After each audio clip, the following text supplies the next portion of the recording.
The following is a presentation of the Radio Misfits Podcast Network.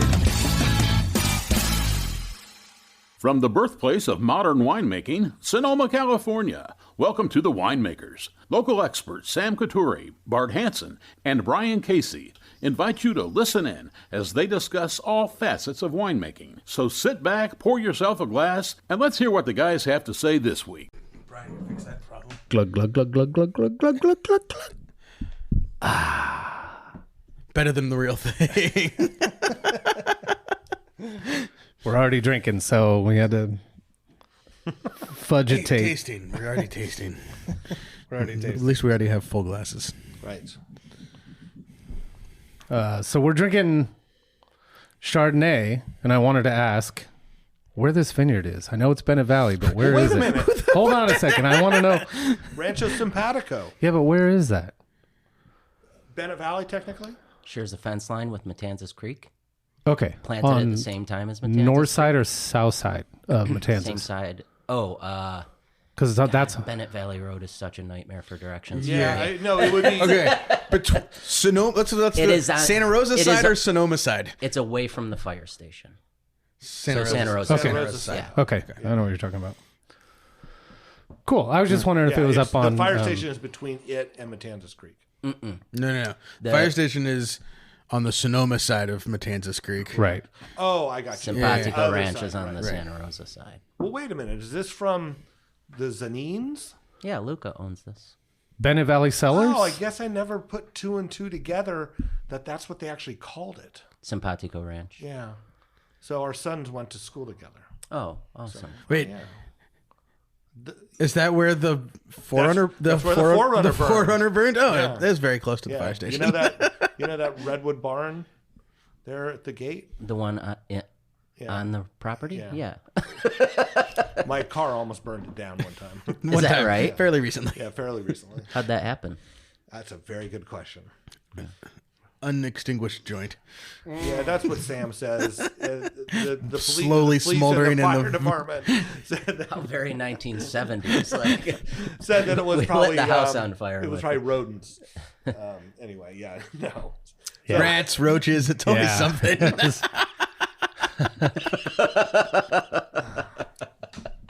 And the amazing thing, it was on the night of the Vintage Festival. So So it was a year ago. it was a year ago, yeah, and or almost a year ago, and we didn't actually hear about it till the next morning.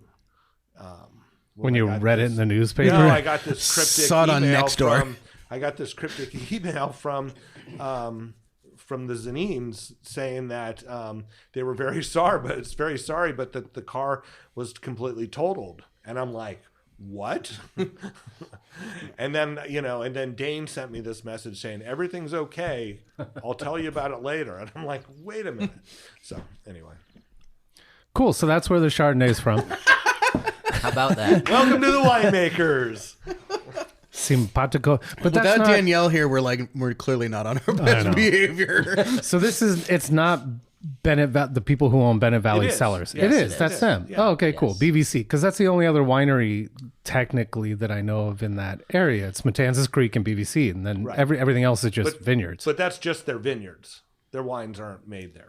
Oh, gotcha. Right. But there's a sign. There is a sign. Yeah. They have like three stack of barrels. Oh, it's like a Right, marker. Yeah. That says Bennett Valley Cellars on And here. and pulling out of that driveway is you really take your life into your hands. Right. Because- Better to just burn your car there and get a ride home. Fuck it. Yeah. Let's light it on fire. Anyway, I want to welcome Justin Harmon Yeah, from who Argot is this Cellars. person? Thank you, Justin. No problem. All right, you guys Brian, for go having on. me. I'll get to putting up the with rest of us. the introduction later. You have more questions, I can see. No, I mean, it's Justin Harmon from Argot Wines. And we're drinking Chardonnay. So wait, this Forerunner burned down or Right, totaled. Like So, like- feet from the barn. He does that, which also means feet from my vine. Yes, exactly. It was last harvest. It was the 24 vintage. You're Right. fine. This is the 23. 25 looks great. Didn't you notice when you pulled up one morning there was like these piles of rubber, melted rubber, next to the barn?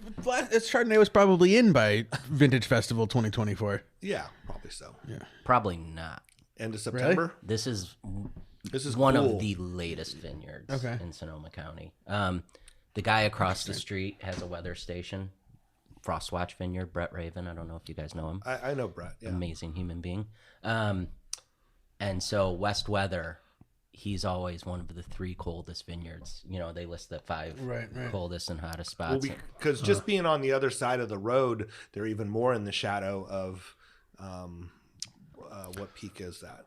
Oh, for morning time? Jackson Peak. Yeah. Oh, that one. I guess that's Taylor.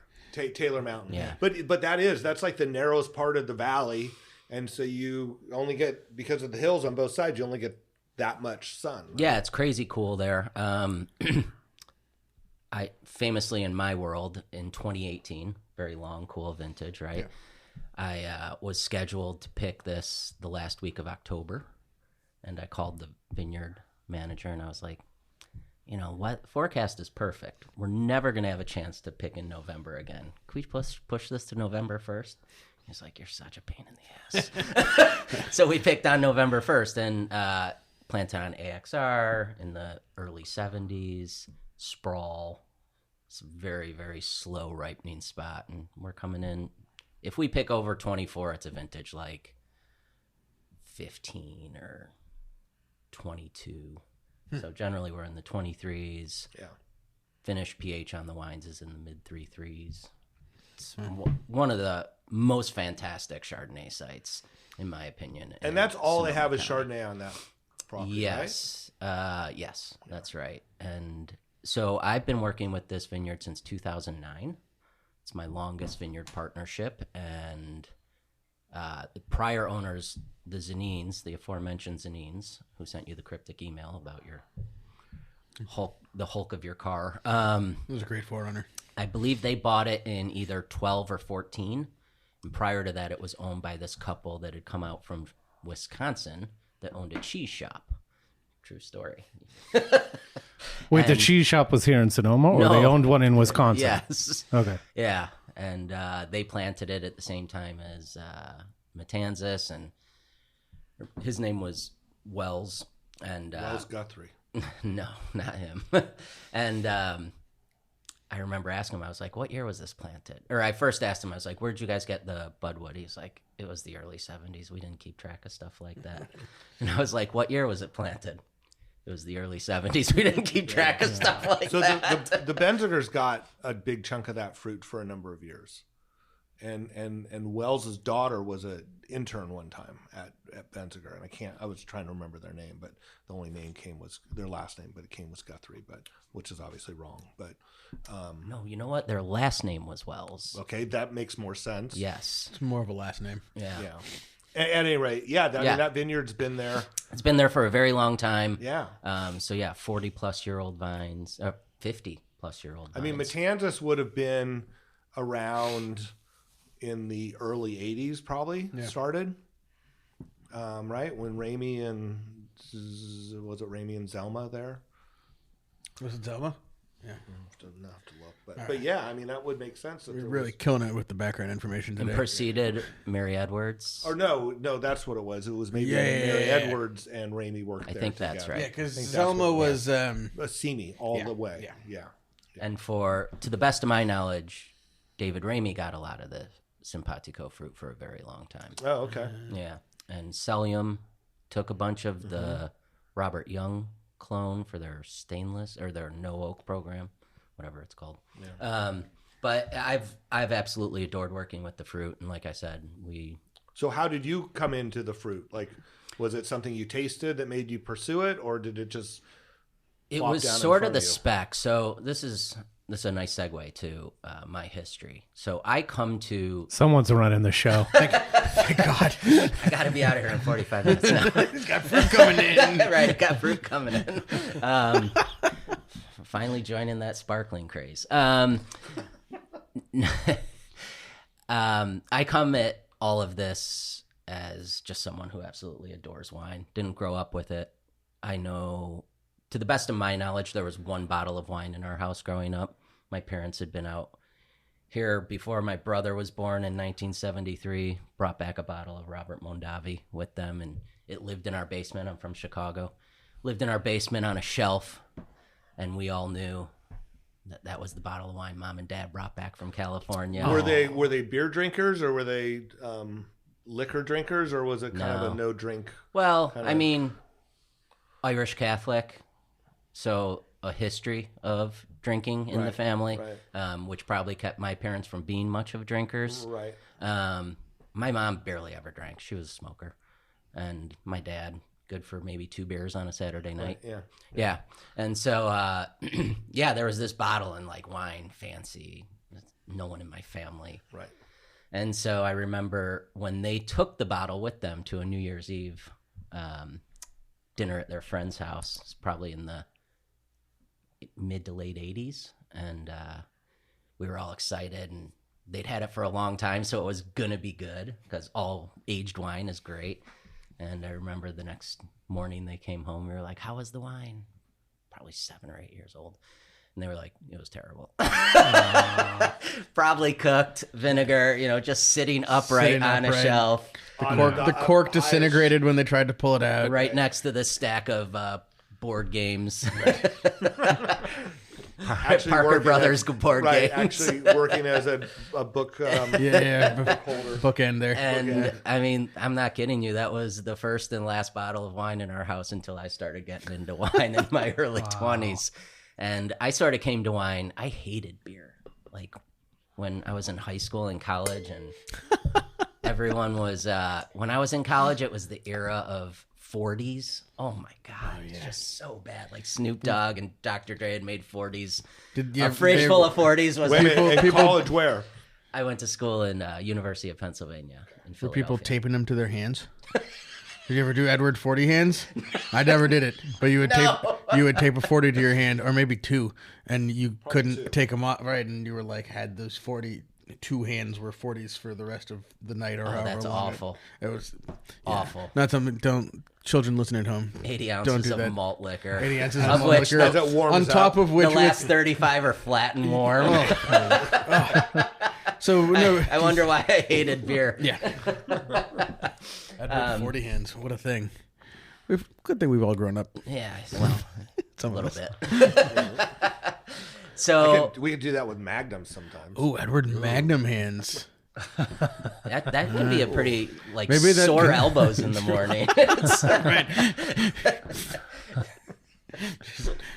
Your biceps would be jacked. I want to try it, Sam. All right. Edward box of wine Magnum hands. So you were 20 years old. Man, So in my mid-20s, I just started getting into wine, and But how does that happen? yeah, it's Working in a restaurant? No, I never worked hospitality. I grew up a swimmer, so I was always a lifeguard for my hourly jobs and stuff like that. I do remember I dated a girl in college, and for her 20th birthday, she grew up in Manhattan, her parents sent down a bottle of Dom Perignon, which I had heard of. And I remember tasting it and being like, oh, wow, that's pretty good. That was definitely the first bottle or taste of champagne I ever had. But I Pretty good place to start. I wouldn't say it's, yeah, right.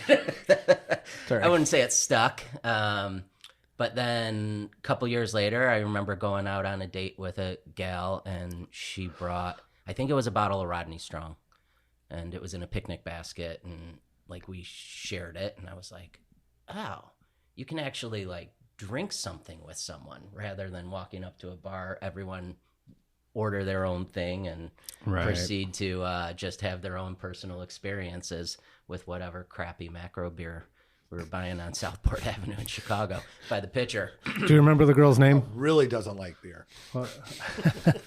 I remember the Rodney Strong bottle. Okay.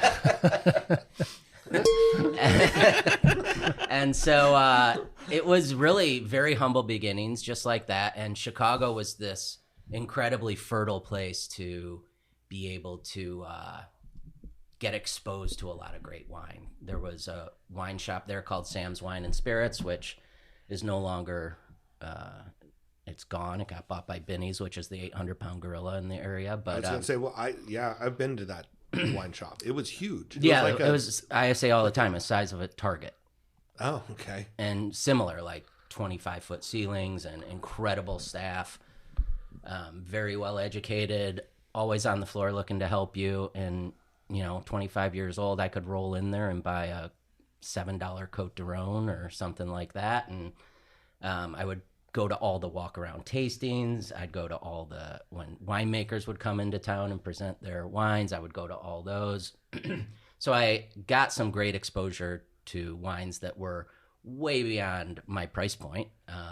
There was also an auction house in Chicago, which still exists, Hart Davis Hart, HDH, and they would have just incredible events. I remember when they did like 95 against 96 Bordeaux vintages, and they held it at the Chicago Athletic Club down on Michigan Avenue, and room full of wines, including a couple first gross and second gross, and just like, man, this stuff is awesome. So what was your day job at this point? So my education is chemical engineering, and I was working for a Sherwin-Williams plant down on the south side of Chicago, seventh ring of hell. Okay. I think it was 106th and Cottage Grove, just a horrible part of the city. Very industrial, but has been for like 130 years, and condemned lots everywhere, and just, yeah, brutal. But I remember driving away from that job after I quit, and just like, I remember vocalizing like, woohoo, I'm never going to do any chemical engineering again. I hate this. After 4 years of paying for college, great job. But I went and started doing software, started writing software, writing code. This was the late 90s, so very much of the time. And I lived down the block from the aforementioned wine shop, Sam's Wine and Spirits. I worked from home for the most part, did a number of startups, worked for a number of startups. They all went belly up. Ended up working for writing software for options traders on the CBOE, Chicago Board Options Exchange. And that's what I was doing really when my passion for wine ignited in full flight, if you will. And so at that time, I was hanging out on wine boards. This was the era of EBOB, and I remember being on West Coast Wine Network. Wait, what's EBOB? I remember West Coast Wine Board, but I don't remember EBOB. The Parker board. EBOB, yes. I think you had to pay for that from the beginning. Yeah, I didn't spend a whole lot of time on there. I spent way more time on West Coast Wine Network. Is West Coast Wine pre-Berserkers still going? This would have been pre-Berserkers. Yeah. I don't think so. Yeah. I remember the guy's name attached to it was Brad Harrington. I think I ended up meeting him at some point like 20 years ago. So chemical engineering to writing code, I mean, I know nothing about writing code. Is that a pretty easy... Every engineering curriculum requires you to learn how to... okay. Or did. Right. I don't know what they do today. Yeah. And so that was the time when I started drinking a lot of wine, started reading all the books, started wondering, how is this stuff made? Concentrate kit. Did a Cabernet Sauvignon from concentrate. Anyone that can make that wine good is a magician. There's no doubt about it. And I remember this was like my initial foray into winemaking. There were probably... That sounds like a challenge. Yeah, for sure. There were probably... we should buy a bunch and send them out to people. And hold a competition. All right, send a Do you self-addressed. think this has been done before? Probably, right? Okay. What do you get, like basically mega purple and you add water to it? I guess in hindsight, yeah, it was like California concentrate or something like that. And you're doing it in a carboy? A 5-gallon pail. Yeah, right. The ferment would be in a 5-gallon pail, but this was in the era prior to everyone brewing their own IPA in their garage, right? There were 3 in all of the Chicagoland area. There were 3 fermentation shops, and I remember driving to the one on the far south side, and it was like a class. So like we did it 8 people or something, and he's like, and this is the powdered tannin, and this is the powdered oak, and I'm like, what the hell is going on? And little did I know, not that far. That's exactly how we do it. there might Sam, be... it's they do it. They do it. Leave me out of whatever you're in. It's they. My hands are still stained from the California concentrate. And so I remember taking home 2 of the cases, like went back a week or 2 weeks later, however long it was, took home my 2 cases, popped open a bottle, and just like, oh, that's rough. Very rough. And I was living down in the city in Chicago, and took my 2 cases, walked to the alley, set it next to the dumpster, and it was gone in the morning. I just remember thinking, oh, the poor guy that took that. Thought he scored, not so much. Like actual rot gut. But so Put one in his basement and saving it for a special occasion. yeah, 10 years later, New Year's Eve. Stored up right next to the Sarian Monopoly boxes. But fast forward, like I sort of enjoyed that, and I had been buying books from UC Davis Press and like reading them, and I'm like, good Lord, I'm doing Chem 101 on my free times, which, having the engineering background, I was like, this is weird. But I found this place on out here called Brem Vineyards. I don't know if they still exist. You know them? I know. Yeah, Are they still around? I don't think in the same way. We used to sell him a lot of Zinfandel that he would put into not into concentrate, but crush. He would and freeze, right? De-stem them, Right. yeah, crush, flash freeze, and then he would send them to the Chicagoland area by rail car in middle of This is December. still a thing. I mean, I've talked to people recently that Oh yeah. buy this stuff from California. So, yeah, 5 and they get gallon excited pails. when it. Yeah, I bought some Cabernet Sauvignon Merlot, like a 5-gallon pail of each, and ran ferments in my dad's basement in garbage cans. And people always laugh when I say that, but isn't the food grade garbage can maybe one of the most ubiquitous pieces of equipment in a winery? I mean, we call them brutes, but Right. you know, it is what it is. They're everywhere. They're everywhere. Yeah, I mean, it was like the pickle drums. When I was first making homemade wine, we used the old pickle drums. Ah, yeah. And, and it was always a question are they food grade? let's find Yeah, out. sure they are. They're pickle drums. Of course. Of course they are. What could go wrong? Yeah.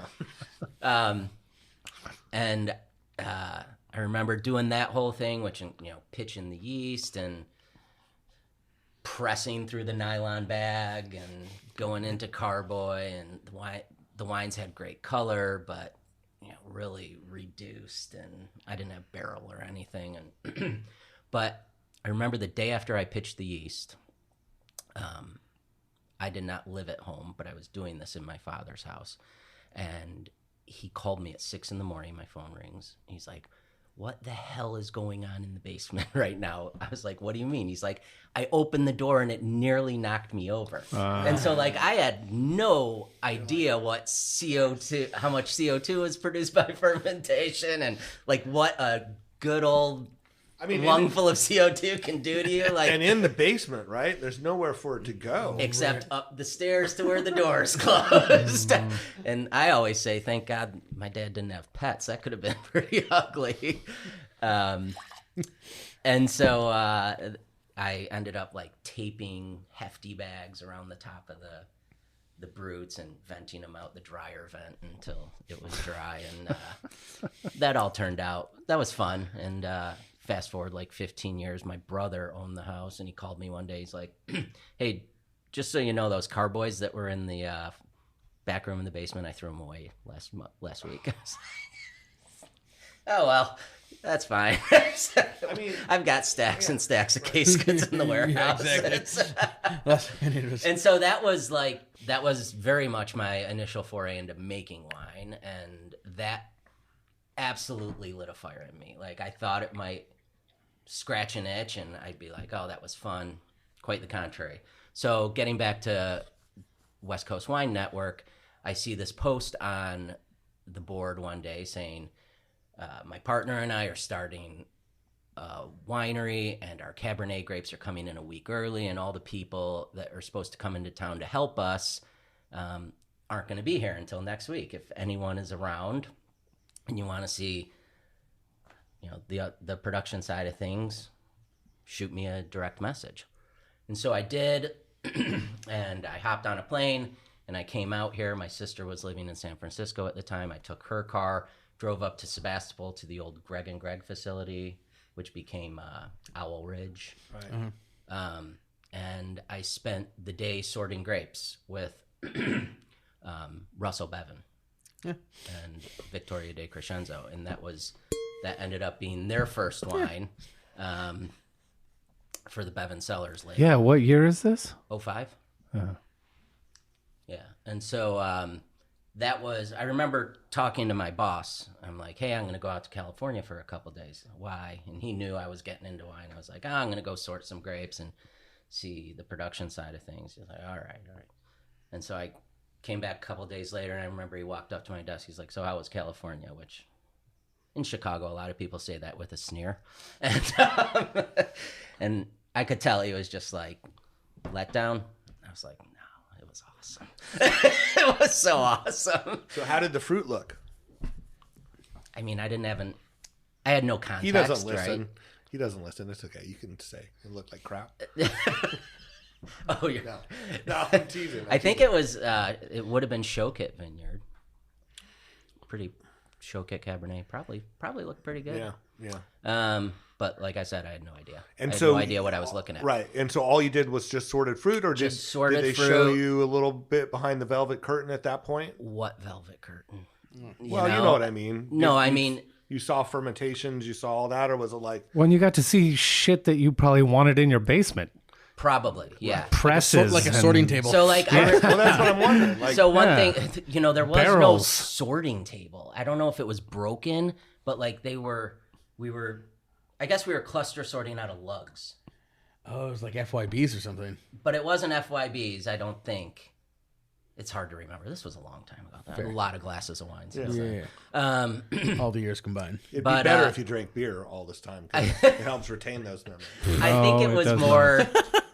I do remember seeing the stacks of barrels and being like, whoa, what's that? Yeah. But I stayed in touch with them, and I came out again in 2006 and worked the entire harvest at Owl Ridge. And I was, I think, 27, 28 years old at this point. And like, I'm talking to all these other interns, and they're 21, 23, 24, and they're like, yeah, we're going to go to Australia in December, and then we'll come back and work California. And I'm just like, you did that? No. Oh. And I was just like, how did this all exist and no one told me? Like, sure, you're living hand to mouth, but you're going to all the most beautiful places in the world. You're hanging out with all these people who have wanderlust and making wine. Just incredible. I mean, it's... So for all you kids out there listening, if you're 21 years old, call up Wine Country and say, I want to work harvest. Yeah, you will not regret the next 3 to 4 years of your life. Right, exactly. And go work now, the next 30 years of your life, you might end up regretting. Living hand to mouth. All those people with wanderlust. Right. Great in the 20s. Yeah. Gets a little old in your 40s. Yeah. But that's the only time to do it, is you got to go do it, too, because... those experiences. I never did it. I was like, no, I work for a company. I'm going to stay here. And I'm like, coulda, woulda, shoulda. Yeah, meet some Australian girls. Right. Yeah. South African. Yeah. New Zealand. French. German, Italian. Like anything who's better than Petaluma. You could have said anything. We would have been like, okay. Yeah, exactly. Yeah. Love you, Petaluma. Did you get hooked up on this fruit because doesn't Russell live in Bennett Valley? I live in Bennett Valley. Oh, you live in Bennett. I thought he lived in... So let's talk 06, worked harvest, saw the whole process from vine to barrel, and I was like, this is amazing. I'm going to come back and do this again next year. And I thought in my head, like, you grow up in Chicago, you have no reference point for the wine. Wait, did you quit your job? No, not yet. Spoiler alert. Well, I mean, he took off harvest. Like, so the way the financial exchanges work, the bell rings in the morning, right? My job was to get everything set up on their handheld computers for the day. So I would wake up at like 4:00 in the morning California time, right, which is 6:00 Chicago time. Bell rung at 8:00, I think. Spend a couple hours making sure everything was all set up for them to get going when the bell rang. I would close my laptop, go drag hoses at the winery all day, come home, get a phone call, get yelled at, and do it all again the next day. Yeah. And so it's sort of, when you're in that world, have laptop, will travel. Yeah, double dipping. It's awesome. And so that was like the 06 experience was even better. And then 07 came to do the whole thing again. And sort of in my mind, it's like, I'm just going to do this perpetually until I can't anymore. So working the harvest in 07, now moved to a crush facility called Vinify in Santa Rosa, which is where I make my wines to this day. Owned by Justin Latanzio, incredible guy. I haven't heard that name in so long. Yeah, Justin Latanzio Cellars. We used to get some of their wine at the Grow and the Fig. Yeah. So it had to be Rhone varietals. Right. He would make he'd made a Rhone white. He probably made Syrah too. Yeah. That'd be my guess. Yeah. And so working that harvest, getting to know vineyard owners and other winemakers, and I'm a total Syrah head. And did you bring any Syrah? I might have. Did you? I mean, that's where you came on my radar was Syrah. Someone donated some to our school. I think I told you this, or maybe it was your wife, our school auction. And I was like, oh, I want to taste those. And I got into a little bit of a bidding thing, but ended up with them. And I just opened one of the bottles, and it was so perfumey and just like spilling out of the glasses. Just awesome. And that was the Sonoma Mountain, right? That was the Sonoma Mountain. It could have been. I don't know if you make more. I make every Syrah I make is Sonoma Mountain appellated. Okay. Yeah. And so harvest ticks along, and there's a vineyard owner who makes his own wine there. This is 07 now. 07, yeah. And believe it or not, there's Syrah unbought on the vine at the late October, if you can believe that. And he was like, you talk about Syrah, I've got some Syrah, pay to have it harvest and go for it. And I made my wine at those first 2 barrels. It was 1 ton, first 2 barrels of wine at Vinify. That ended up becoming the first commercial Argot wine. But you put together a business plan that quick? When? I'm still waiting to put together a business plan. Do you know someone in the wine industry with a business plan? Well, I was just going to say you're among friends. And so there was Sam's smirking because the most expensive free grapes of your life. It was those first ones. That is true. Isn't that true? The dime bag. Yeah, you're totally. First one's free. Second one's $5. And so there was a winemaker there. His name, Greg Bjornstead. I don't know if you guys know him or not. He's not in the industry anymore, but part of Greg and Greg, right? Correct. Yeah. And he was like, "Why don't you?" Good one, Bart. Why don't you? Know if you put that together there, Brian? Not at all. Sure. He's like, "Go ahead and get your licenses." He's like, "I know, 50 cases doesn't seem like much, but it's probably more than you can drink by yourself." And he's like, getting licensed up is pretty easy. It's not that expensive. So I got my, is it the TTB, federal permit, California ABC and all that stuff. And came back in 08 and bought half a ton of Chardonnay. And came back in 09, bought some Pinot. Came back in 10, bought a little Napa Cab. Just that fix, totally, right? And I'm working the day job at the time, so I'm in the financial services industry. 08 meltdown happens.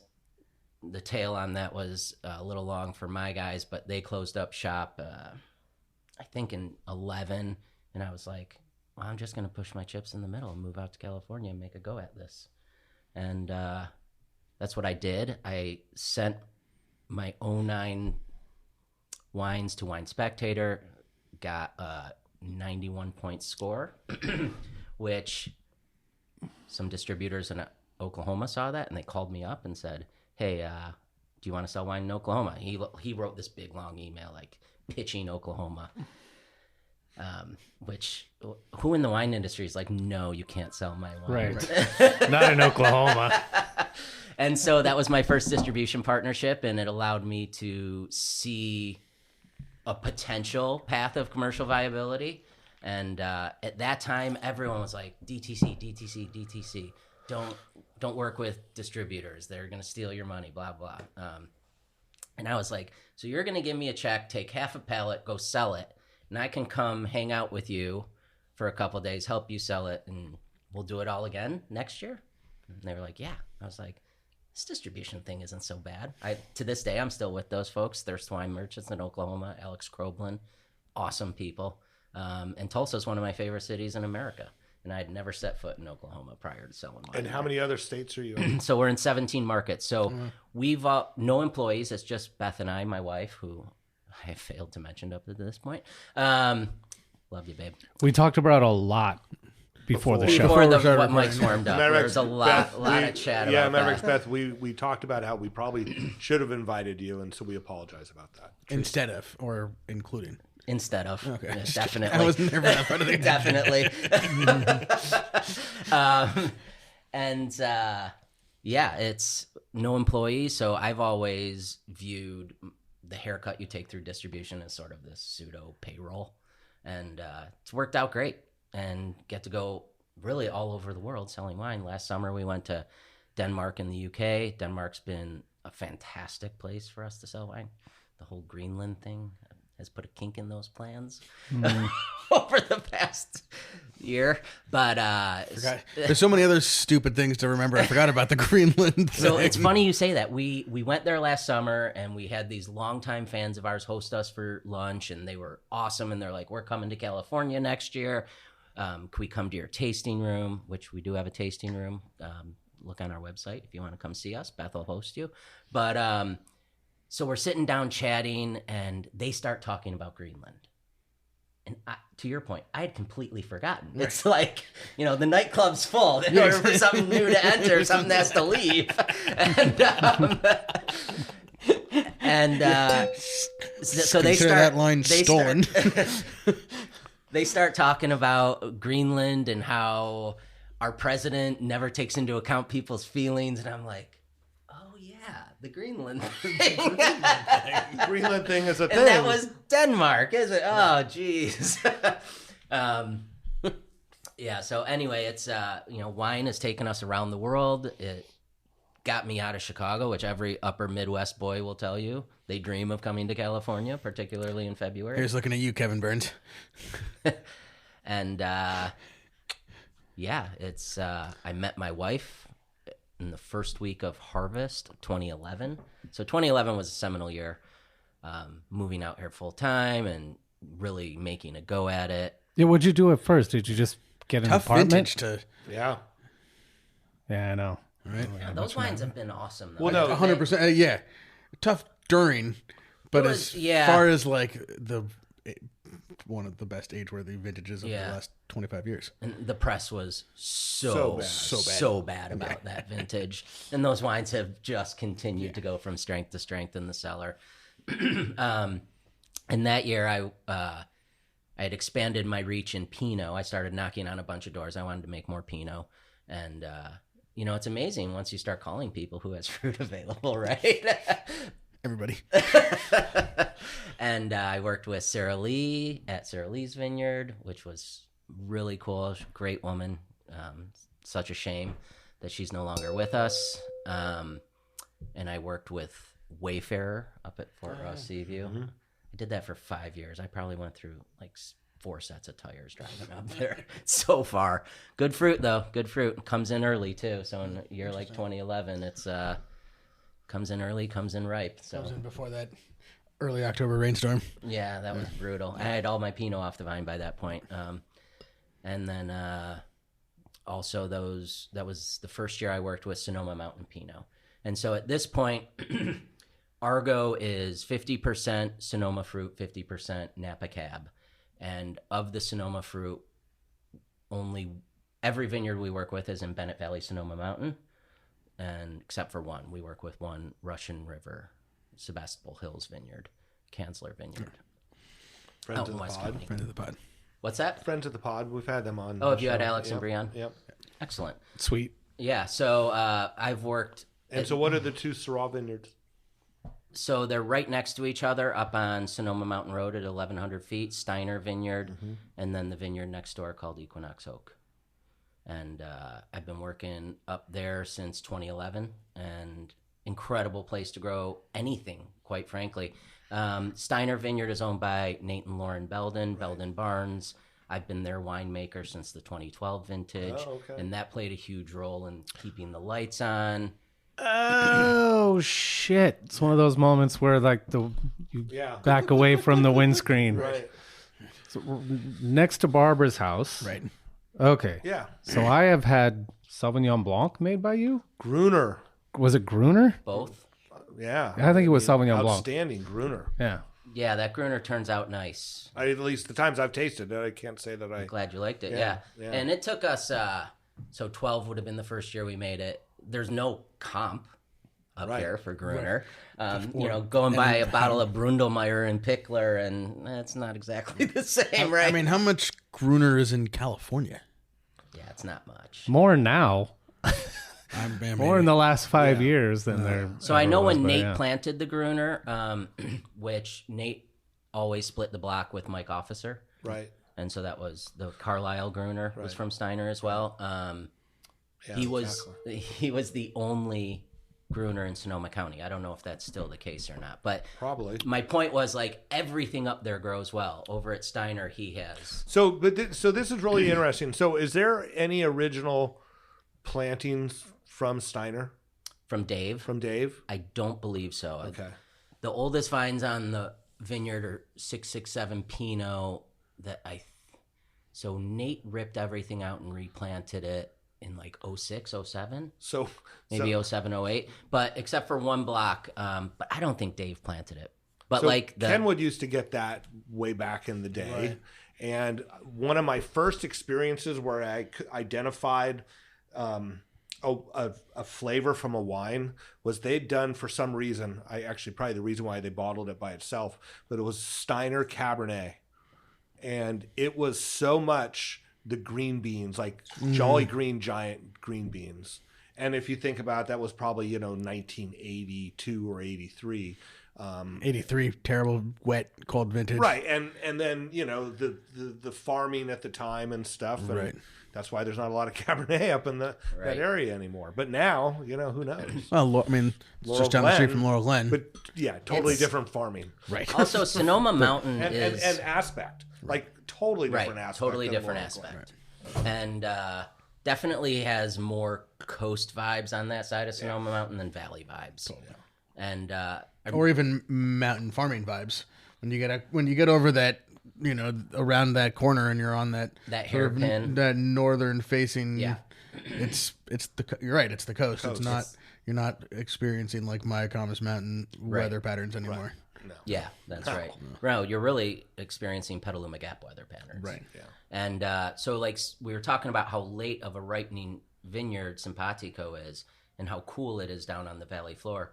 You have all that Petaluma Gap influence coming in, comes up and over Sonoma Mountain, the actual mountain, and then it has nowhere to go. So all that cool air just settles on the valley floor, and that's what, we're running frost protection at Simpatico into May easily. And so it's... And this is the 20. When did 23. you pick 23? It's sometime in October. Okay. Yeah. I mean, because It wasn't the latest ever. I think it was like the 22nd. that's Pretty just a late. Chardonnay that you're picking in California on October 22nd. Yeah. It's pretty wild. And so that, like, being able to work with, Beth and I are such Chardonnay hussies. We love Chardonnay. Drink a ton of it at home. Working with fruit that is this. We're just gonna let Chardonnay hussy go Hashtag by Chardonnay without hussy. a fucking comment. I'm looking around the room like somebody's got to say I something. know, but Took a second to sink in. I feel bad that we didn't invite her, and then that's, Right. we just... we'll make don't- hashtag Chardonnay hussy I don't use shirts. the hussy and word when she's around. It's, Oh, is that her Instagram account? Chardonnay Hussy? It could be. That just got taken. But, bulletproof chemistry on this stuff coming in. Like low pH, high TA, low sugars. If the fruit's clean, you really would be super hard pressed to mess it up. Right. And so over the years, I have never stopped tinkering with the winemaking on this and always chasing that Merceau school of winemaking. And there were probably a lot of times. Can you explain that for the people that don't know the Merceau school of winemaking? Some of whom might be in the room. No, I mean, I'm curious if what I think it is. It is. So, like the guys that run White Burgundy today, they all came up in the 60s and 70s in Merceau. Okay. No Grand Cru vineyard in Merceau, chip on the shoulder, cheaper fruit, blah, blah. And the way I understand it is they were like, we can certainly beat these guys with the fancier addresses at their own game. And They turned the Chardonnay wine making world on its ear. They were barrel fermenting using new French oak. I guess the batonnage part of the whole thing is no one quite remembers where that started. I don't use any batonnage, but also like I think it's Leflevre has been given credit to finishing in stainless steel, which is something I started doing about barrel ferment and then finish in stainless at the end of élevage. Huh. Yeah, because the one wine I will not barrel taste people on is Chardonnay. Chardonnay is such a hot mess in the barrel. And as far as I'm concerned, when I taste Chardonnay, so what we do is we do 12 to 14 months in barrel. And then first week of December, after the dust settles from harvest, put our blends together for Chardonnay and move them into stainless steel for anywhere from 4 to 6 months, depending on which Chardonnay bottling it is. And so the way I would describe it is like all the flavors are there when you're coming out of barrel in December, but it's like very sort of flat, blobby. Then you put it in barrel, take advantage of the reduction, and like everything just comes together in this beautiful tower of flavor, of Chardonnay flavor. And that's where you get all your structure. And rather than the palate of the wine being like outside in, it's now inside out. And so everything's sort of radiating out from a center core, and the wine just is so much more well put together. Not to mention you've also brought the natural reduction of the grape into the whole thing, which the best Chardonnays, in my opinion, all have that kiss of reduction.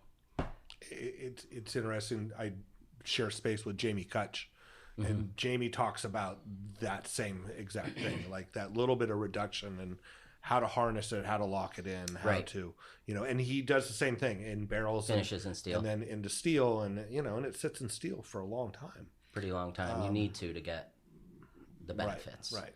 Yeah, I remember the first time I tried it, I don't remember how big the lot was, but I was in a little porta tank and headspace, gas in the headspace. And like I said, by all rights, the wine should have been a mess, and it was awesome. And working with killer juice that has great chemistry helps a lot. And now we do it in Mueller's, so it makes way more sense. Yeah. So there's no headspace, but so it's interesting because I've never made Chardonnay except for working for other people, and it wasn't ever kind of thought that way. It was like clean and. I mean, the great thing about Chardonnay, in my opinion, like it wears its winemaker's fingerprints on its sleeve more than anything else, and. As a winemaker, because it's such a blank slate. I don't know if I'd call fair it. To say? Is it a blank slate? Transparent in some ways, I guess, or affected by.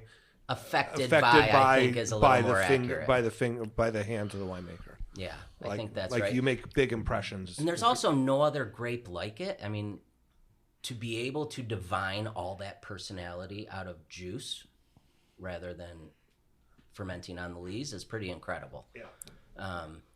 And then we're in California, and so like getting the fruity aspects is the easy part, right? It's bringing in that other stuff like the flintiness, the minerality, the reduction, whatever you want to call it. So I think with all winemaking, for us out here, getting fruity wines is so easy. It's the easier part of the whole thing. Sam, you're a new Chardonnay producer coming in this year. That's why I'm. How are you? That's why I'm shutting up and listening for once. First episode ever. Are you making your first Chard this year? The first one that I'm going to be, have some involvement in. We've made Chardonnay a couple times from the Charlie Smith Vineyard in Moon Mountain District, which is next door to the Kistler Vineyard over there. And now we're getting a little bit from the Lassiter family-owned Trinity Ridge. It used to be Lookout Ridge. Is that Moon Mountain as well? Yeah, right at the very top of Moon Mountain District. I was up there this morning. And we're getting a ton of 72 clone and a ton of the Wente shop berry. Nice. And figure out what to do. I got one new barrel coming. Actually, yeah, one new barrel for it. One of those barrels with a little bit of the acacia wood. Yeah. So, but I'm thinking about how I'm going to convince Alejandro to let me keep it in some Muellers for a little while after we put the blend together. See what he says to me. I love it. I love what it does to the wine. What does he know about Chardonnay? Well, anyway? he made the 18. Oh, he made okay. Yeah, I forgot you have made that, the Charlie Smith. I forgot you made Yeah. that. Which is definitely it more tightens it up so Chablis nice. style. Yeah, But I also think that's that vineyard. right. When you have And maybe Wente. that style doesn't work for Moon Mountain District Chardonnay because of what the volcanic soil Right. No, changes. I'd give it a whirl. All of Bennett Valley is volcanic soil. It's So only money. I was talking about it's only money, right? I mean, what at this point does it matter? Hand to mouth. Bennett Valley, as I understand it, is it's an ancient volcanic crater. Okay. And it's just this geological bowl, and that's why That's why it looks the way it looks. Yeah, That's why that it makes looks the way sense. it looks. That's why it collects all that cool air coming off the Petaluma Gap, and all of the soils are volcanic. Yeah. Yeah, I mean, you can see it. It is Totally. No, I'm seeing it as and even with like ringed by cinder cones and the whole thing. Yeah. How did you get property in Bennett Valley? What do you mean? Okay, so I think I asked before. So the but very didn't get first into it. wine So- I made. Wait, okay, no. So hold on. Sorry. You move out here. You don't buy a piece of property in Bennett Valley when you first move out here, right? No, Are he you doesn't living in own an a piece of- apartment? This is. Everything's contract, long-term contract. But I thought you said you lived in Bennett Valley. Well, Bennett There's- Valley is there's a part of home- town, right? He homes. lives in Santa Rosa, but the Okay, Bennett so Valley you're neighborhood. on closer to I'm like Santa the Rosa last on neighborhood by the in golf Bennett course. Valley before the golf course Okay. stoplight, right near the Safeway. Okay.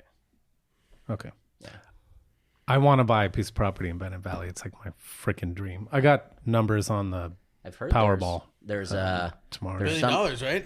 1.3 bill. If you take the cash payout after taxes is 572 mil. Want to buy a winery? I will buy your winery. Okay, great. Yeah, no problem. I mean, there's Buy all our wineries. probably a I want to couple buy of the them. talent that comes along with it and bring it to my house. I took Bennett Valley Road out here. There are Yeah. so many signs, for sale signs. Seriously? Oh yeah. And so yeah, man. Brian, you really want to be in the wine business? Like that part of it? If I have $572 million, yes. For sure. It's almost enough. And I will be, I will have Roussan, Viognier, and Syrah on the property. There you go. I've And made those wines all, that are so I've easy made to all sell. 3 of those varieties in Bennett Valley. Yeah. I bet I've bought fruit from 15 different vineyards in Bennett Valley. Most of the stuff I've had has been from Vivio up on Oh sure, Grange. I worked with Roussan there before. Yeah. Yeah. And so like the very first fruit I ever got Yeah. was no, the Roussan off No, of that I know. property It's was just, awesome. I know. Right now, you And, gotta put that place on pause. The corner of Grange and like right over the bridge, so let's call it Grange and Bennett Valley Road. Dry Stack Vineyard was where I got my 2007 Syrah from, and at the time that was owned by Peter Young, and he was making the Dry Stack wines at Vinify where I was in And that 2007. Sauvignon Blanc, that dry stack And this- Sauvignon Blanc was The Dry Stack Sauv Blanc absolutely took off, and I ended up getting, or not, Nate Belden of Steiner ended up taking cuttings from there. So if you've had the Belden Barnes Sauv Blanc, the cuttings came from Dry Stack, and it's that Italian Coolio clone, which Beth and I started making Sauv Blanc in 2023, and we're working with that fruit off of Steiner. We buy a lot of fruit from Steiner. And then the wine I just poured into your glass is our Bastard Tongue Pinot Noir, which 2011 was the first year that we made Bastard Tongue Pinot Noir. It's developed an awesome following for us, and I think it's safe to say we would not be in business today if it weren't for this wine. And so this is the idea behind the Bastard Tongue has always been a bigger, bolder, fruitier, darker, richer Pinot Noir. If I'm looking for a lighter styled Pinot, I'm generally not looking to Sonoma County, though some of the guys on the coast do it quite well. But we make Pinot Noir. I think Pinot Noir has, for 800 years running, it's been the number one wine grape in the world, right? It's catnip to the human palate. And the sideways boom, whether it was caused by sideways or not, it was inevitable, wasn't it? I think so. See, this is how we talk about Grenache, the way you're talking about Pinot. So you're we can get into Grenache in a little bit. I'm a total Grenache head. We're sitting here. We're not immediately agreeing to your premise, but We're kind of like Grenache was the most planted grape until recently. it was kind of like but Grenache. we are talking there are levels. It's your there, show, right? okay? Pinot You're aspires on the to show. be Yeah, Grenache. we'll talk about running the Pinot. show. I would argue a lot of Grenache might find its way into what would it be, 6-sided vessels? A lot of Grenache might find its way into Pinot Noir. There could be some of that too. Well, we're all friends here, so you go on your Pinot diatribe. Right. We're happy to help you promote it. Yeah, because Pinot needs help. Right, Pinot needs so much help, right? I mean, it barely sells. And so this wine people have gravitated towards because this is Pinot in all its glory for sure. It's absolutely delicious. And we've always taken the approach of working with multiple vineyards here. The very first vintage was a blend of the aforementioned Wayfarer vineyard, which part of the contract when I first started working with them was that I couldn't use the name on the label. Some of my favorite Chardonnay is from that. From Wayfarer. Yeah. It's a great spot. I can also see this wine just absolutely crushing in wholesale. This wine crushes in wholesale. It doesn't matter what the price point of some larger market, large mass-produced Pinot Noir is compared to this one. I don't know what it costs, but this is going to beat that one. So this isn't cheap. It's $85, but in the grand scheme of where Pinot has gone, especially from Sonoma County, it's friggin' delicious. So knowing now that you're kind of treating us as like enemies.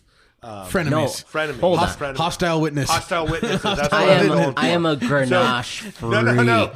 So tell us about Can't Bastard care right. about Get Pinot in this line, much bitch. and be a Grenache. I like it. That's awesome. Don't hitch your wagon to my train. Who is the Bastard Tongue? Or Right. what is the Bastard Tongue? So, 2011, I'm making all these micro lots of wine, for 37 and a half cases, 50 cases, maybe 75 cases. And I'm giving every single wine its own name and a new label, like these proprietary names. And so Argot is a French word that doesn't translate directly into English, but it's a language that develops amongst a group of people who have shared interest, common history. It becomes their vocabulary amongst each other. Bootling. That's a great example. That's a great example. And so when I decided to name the brand Argot, which I have 2 kids, and naming my kids was way easier than naming the brand. Well, nobody gets mad if somebody else has your kid's name. Right? You don't get cease and desist orders. I did have to send out a cease and desist on the name Argot once for a Paso winery. They actually went as far out as to build out their tasting room. I was like, guys... They were like, can we sell this first vintage that is labeled? I was like, no. Google. It's really easy. Wow. It's really easy. They got, I found out about it because someone called the office line to apply for a tasting room job. Did they admit that they? Did they? I mean, I had my lawyer call them. Ignorant about it, or did they? I didn't. Yeah, it doesn't matter. I was like, you guys made me spend money on a lawyer. You guys suck. And so I had come across this word Argot, and the Argot of wine. I had seen that somewhere, and it's one of those words that's always in parentheses, italics in print. And I started doing some research on it, and I found this quote from a book in the 1800s or something that said, Argot is a bastard tongue grafted on the mother stem, specifically in reference to language. And I stuck that in my back pocket, and Beth knew I had this name. I was like, when I make my first great wine, I'm going to name it Bastard Tongue. And so we have these barrels from different vineyards, one on top of Sonoma Mountain, Steiner Vineyard, Swan Clone, and then the Wayfarer, 115 from Wayfarer. And we kept blending them together while barrel tasting in the winery. A lot of our first dates were barrel tasting in the winery. And she was like, why don't you just blend them together? I'm like, because it's Pinot Noir. It has to be vineyard designate. She looked at me, why? I'm like, I don't know. She's like, just blend them together. Yeah. And Great then she consumer was like, information. yeah, exactly. She was like, wine dork. Does it taste really good? Yeah. Yeah. And she's like, and then name it Bastard Tongue. Yeah. She knew she had set the hook. I fell for it. And so that's when it was born. And from word go, people were just like, that I want to order the Bastard Tongue. Yeah. And it's been a hit. And like I said, we built the business on the back of this in a very real way. And to this day, it crushes at wholesale. And we go to retailers and we're like, bring it in. We promise you won't regret it. Yeah. And they bring it in and they call us up or send us an email. They're like, well, it turns out you were right. Someone came in and they wanted to buy it because of the label and the name. And they came back. Good. They came back the next day and bought a 6-pack. Yeah.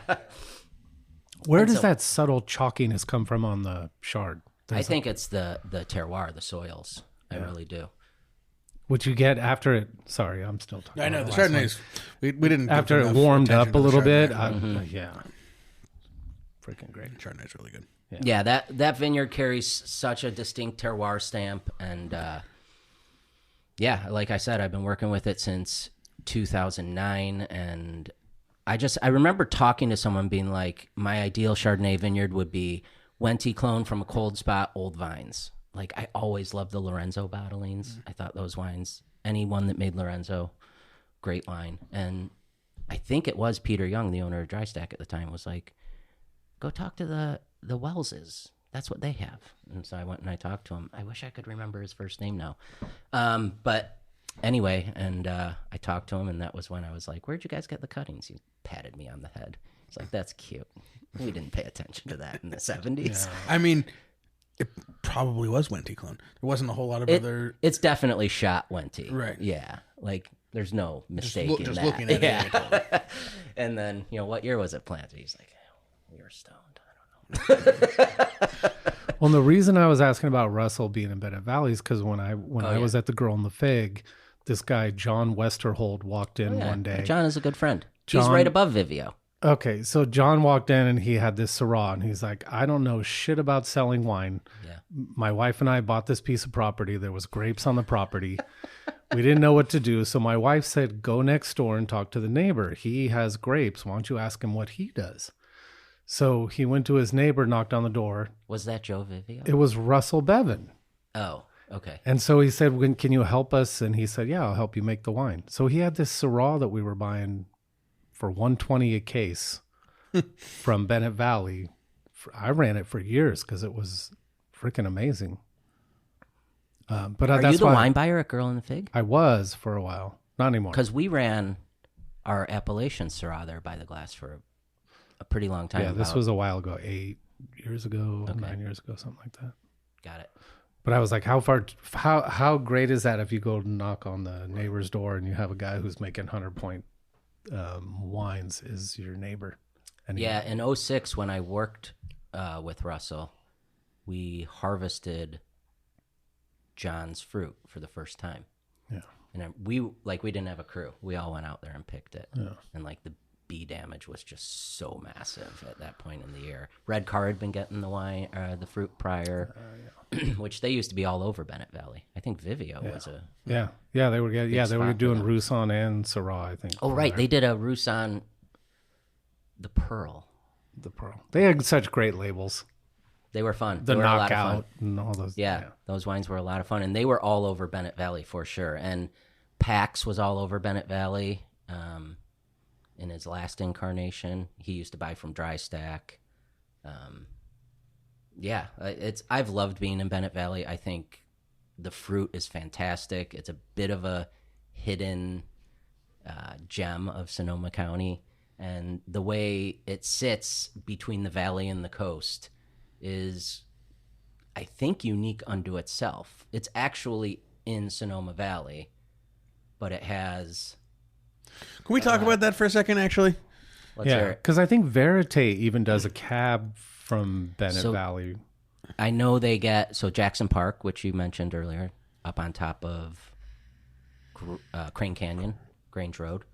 I believe they get their non-Cab Sauv grapes for Verite from there, the Franc and the Merlot. Okay.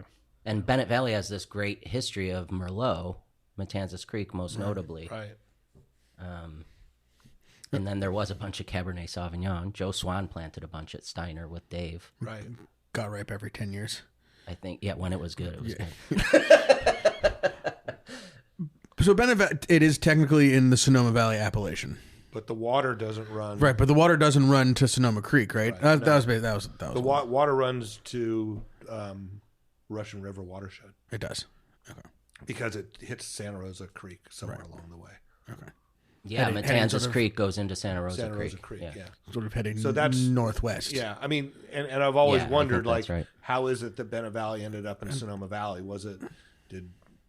KJ would have been the biggest. So- Well, Well, no, what have else been would it have pre-KJ. gone that into? would have been way pre-KJ. I mean, right? So why when they were making the sub it would have appellations just of been Sonoma County.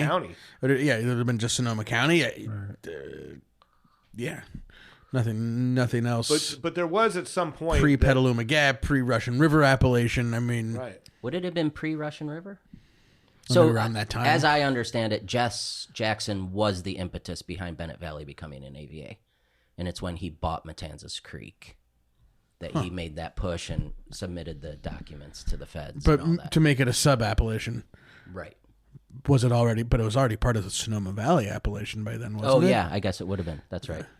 I don't know. I wonder if there's somebody who on the board of the Sonoma Valley Vintners who could find this information out for us somewhere in the To history. just be looking at the Bennett Valley Grape Growers website, and they have a section on history. History.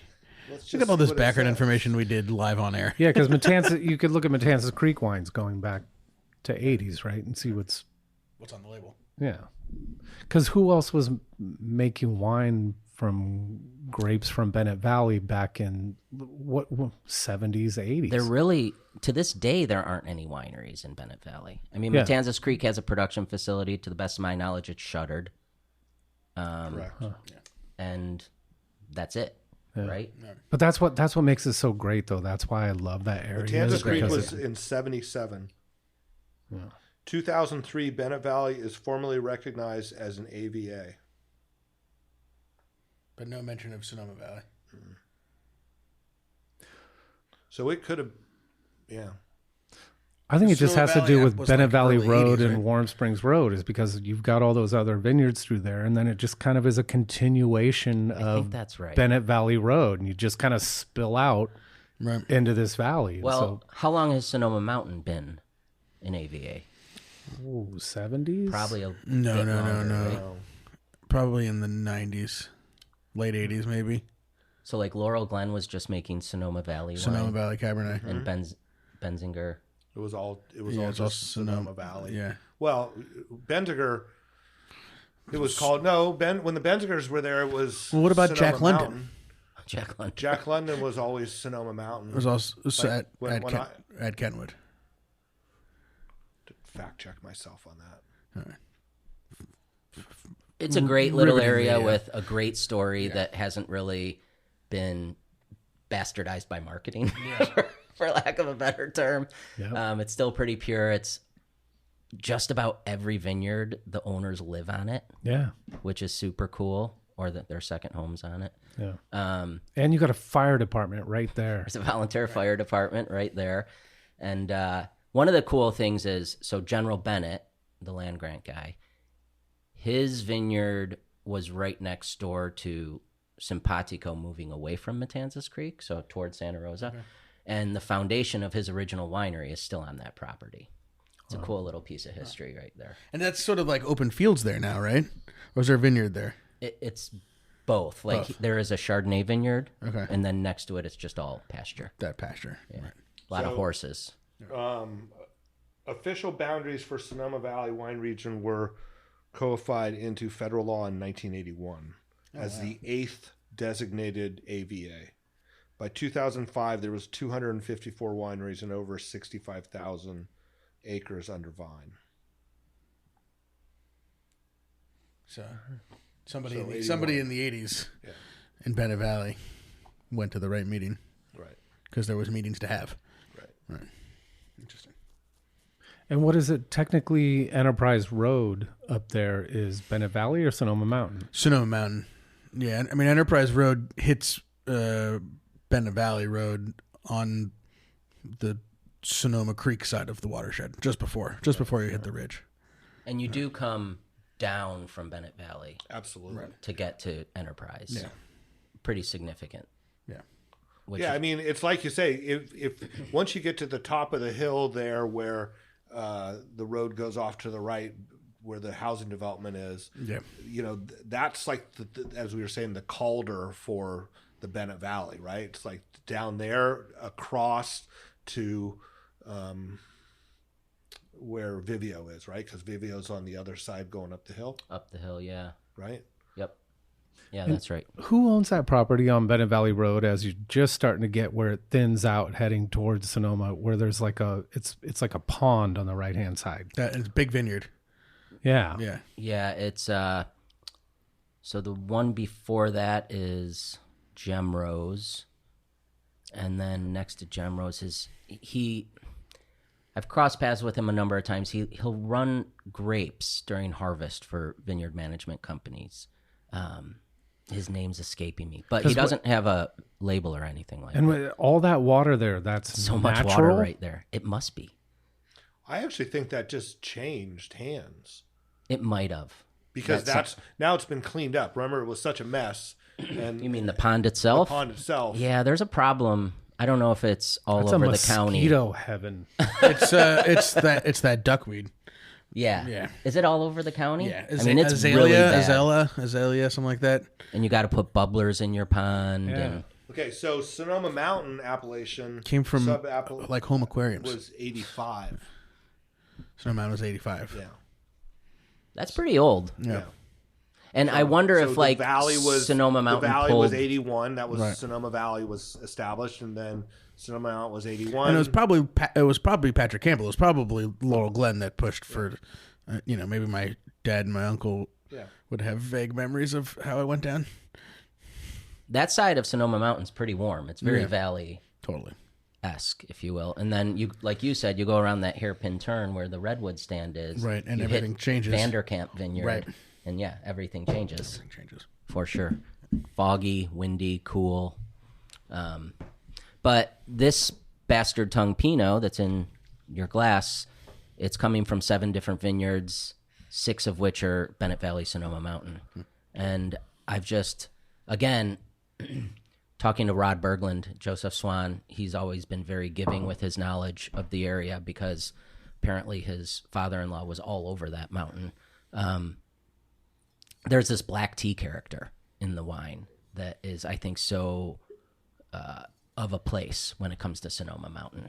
And I went and talked to him at one point, maybe 15 years ago, and he just started pulling bottles out of the back. You go to the shed and he just started, here, try this 78, this 83. Have you ever heard of Wolf's Pier Vineyard? I'm like, no. Well, this was a great Pinot vineyard up there as well. He's like, I remember Dave Steiner. We try to get Rob Berglund on the show sometime.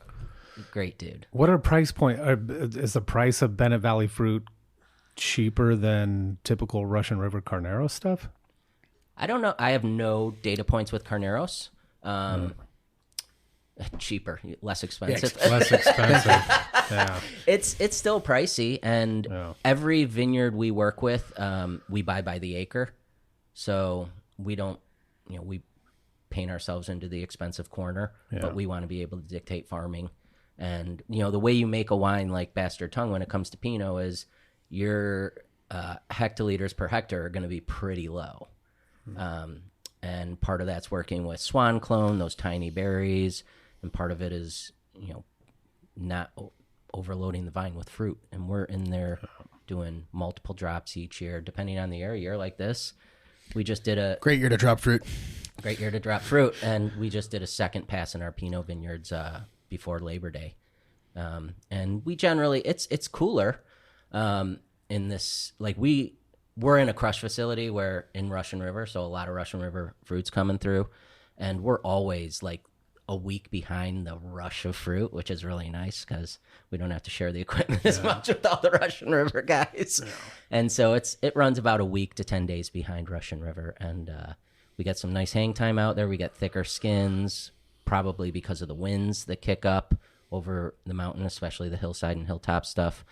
And then the stuff on the valley floor, we're picking in late October at like 24, 25 bricks. And so we get a great earthiness from that part. And it's all about putting together this puzzle from all these different vineyards to create what we think Sonoma County does best with Pinot Noir. And that's big, bold fruit, great textures without giving away the inherent spiciness and earthiness of the wine, which I think is really important in Pinot. The full-on glitzy, fruity Pinots, they're yummy, but I like things to be tethered to the earth. Yeah. Okay, did you say that you did bring a Syrah or no? Do you like Syrah? Yeah, we're kind of into Syrah. Yeah. Never seen this one though. So this is so the way our Sonoma portfolio breaks out is we have appellation wines, we have barrel select wines, and we have a vineyard designate for each variety. So one vineyard gets a designation. And for the Chardonnay, it's Simpatico Ranch. For the Pinot, it's Kanzler Vineyard. And for the Syrah, it's Steiner Vineyard. And after we pull out, and those are lower production on purpose. After we put together the vineyard designate wines, we then choose our favorite barrel for the barrel selects. And then whatever's left goes in the appellation. Yeah. Yeah. So this is the 2022 Indigo Syrah, and this just got bottled.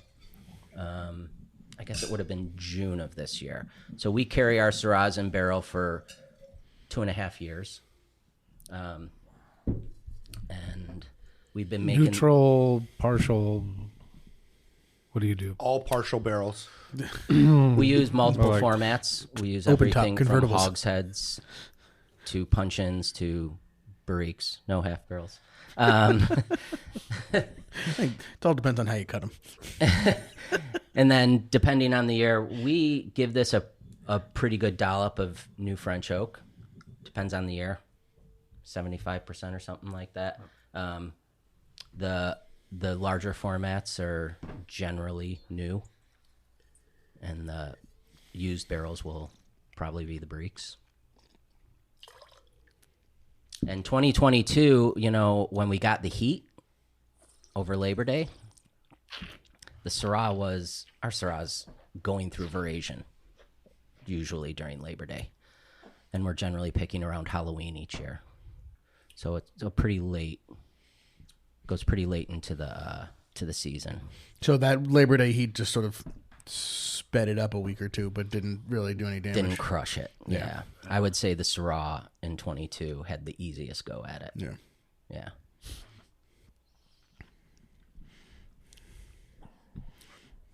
I don't know. Someone's going to do a study of 22 at some point. Mm-hmm. And what are they going to find, Brian? I think it's really interesting. I think trying 22 wines are, it just depends on where you were. Totally. Yeah. It's so like in 2022, generally our first pick, it's about 50-50. But we work in a Cabernet vineyard in the eastern hillsides of Napa, back behind Lake Hennessy. And so that canyon just is this warm air exchange with the next canyon east. And it's all on ridge tops. There's no topsoil. It's at maybe 2.5 tons per acre, which for cab is pretty measly. Sage Ridge Vineyard. And we saw the forecast and we're like, okay, it's going to be hot, but it's also like September 3rd. I'm not going to pick Cabernet on September 3rd, I don't think. And then the first day of heat hit, and I'm like, oh, this is going to be way worse than they're saying. They're terrible. 10 days later. And so I got up at like 4 a.m, drove out there, what would have been the start of the second day of the heat. And someone was already picking there. I called the vineyard manager. They live out on the property during harvest. And I'm like, hey, Nazario, are you around? He's like, yeah, we're finishing up a pick on the other side of the vineyard. Are you here? Yeah, come on over. Comes over. He's like, what do you think? I'm like, I don't think they'll make it another day. They are tired, and it's just getting hotter. And he's like, do you mind getting the fruit at the winery around 1 o'clock? I'm like, nope. If you're going to pick it right now, let's do it. No. And he picked it right then and there. And there are a lot of folks at Sage Ridge Vineyard. It's like 57 micro blocks. It's the old Culetto property. Oh. Yeah. My dad planted that vineyard. Is that right? Yeah.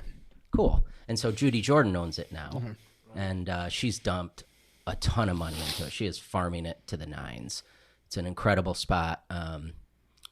And so it's like 57 micro blocks, and none of them are contiguous with each other. It's like It's a crazy piece of property. It's a crazy piece of property. And it's all up at elevation, and it's all ridge tops. Like, I have a block that's like 6 rows wide, because you're not planting on the hillsides up there. It's the best you're going to do is the ridge tops. And we were one of the few people to make a Sage Ridge in 2022 because it was just Everything else just got fried. brutal up there. Yeah. And we're one of the more exposed blocks, so I'm guessing their fruit wasn't ready, and then it was 118 degrees. So you made Syrah, or we made Cabernet September 4th, and you made Syrah October 22nd. It was a lot. 2022 nearly killed me. Yeah. Oh my God. My daughter was less than a year old. Yeah. It was. And if the vintage didn't kill you, your wife was going to. I think that's right. So yeah, we've been working in these vineyards since 2011, and I love the colder years here up on top of Sonoma Mountain. Like 11 was the first year. Right. Talking about 11, hung through how many rains? I don't know. But I remember 4 or 5 inches worth at least. It was, yeah. It's good to be on a hillside when it's like that. And we picked late October, and I remember asking the guys the picking crew to go through, do a pass before the pick where they shook the fruit line and knock all the water and botrytis berries off. And that wine turned out fantastic. And the 23, so we just bottled our Appellation 23 Syrah. That one goes 22 months in barrel, and then we carry the other stuff over. And the 23s remind me so much of the 11, which I'm pretty stoked about. I mean, 23 was like 11 except for no rain. No rain. It was wet, but it was no rain. And we had cold, wet, foggy mornings everywhere, but yeah, it just didn't that's rain. part of Sonoma County, though, right? Yeah. And personally, well, that's what we've been wanting to come back. Yeah, right. Yeah. The foggy mornings. Yeah, and get rid of these Labor Day heat spikes, which I don't know if they've been going on forever, but I remember the one in 10 that was it was a massacre. And after a cool year, 15, 17, 20, which has been lost to history a little bit. Right. But 20 was brutal. And then 22. That's a lot of... Yeah. And they're all Labor Day, which is maybe the worst possible time to get a heat spike. And like last year's heat spike in early October that ran for like 10 days, the days are short enough that it just doesn't do that much damage. Well, and that just sort of finished everything. Yeah, it pushed it. Was like, all right, now we're done. Now we're done. No one's going to be doing punch downs on Thanksgiving this year. Not that that's ever the goal. But I personally think... Oh, go ahead. No, I was saying some people. Yeah, no, I think we were pressed out by Thanksgiving last year.